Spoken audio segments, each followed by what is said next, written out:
கர்த்தருக்கு ஸ்தோத்திரம். இன்றைய வசனம் வெளிப்படுத்தின விசேஷம் 7ஆம் அதிகாரம் 17ஆம் வசனம். தேவன் தாமே இவர்களுடைய கண்ணீர் யாவையும் துடைப்பார்.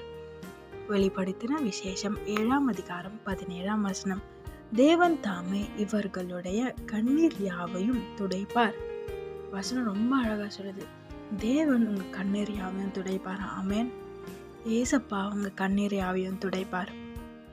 எந்த காரியத்தை நினைத்து கலங்கி போயிருக்கீங்க? யாருக்கும் தெரியாமல் கண்ணீர் விடுறீங்க?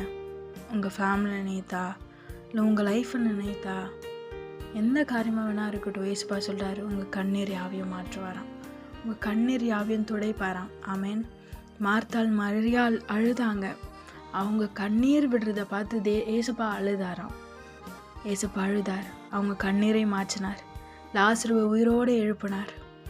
இன்னைக்கும் ஏசப்பா உங்களுக்காக அந்த மாதிரி காரியங்களை செய்ய போகிறார். நடக்கவே நடக்காது, முடியவே முடியாதுன்னு இந்த உலகம் சொல்லலாம்.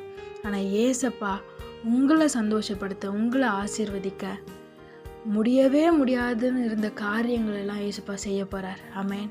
ஏன்னா அவரால் செய்ய முடியாத காரியம் ஒன்றுமே இல்லை. அவரால் எல்லாம் ஆகும். கலங்காதீங்க. ஏசப்பா உங்கள் கண்ணீர் யாவையும் துடைப்பார். உங்கள் கண்ணீர் யாவையும் சாட்சியாய் நிறுத்துவார். விசுவாசமாக இருங்க.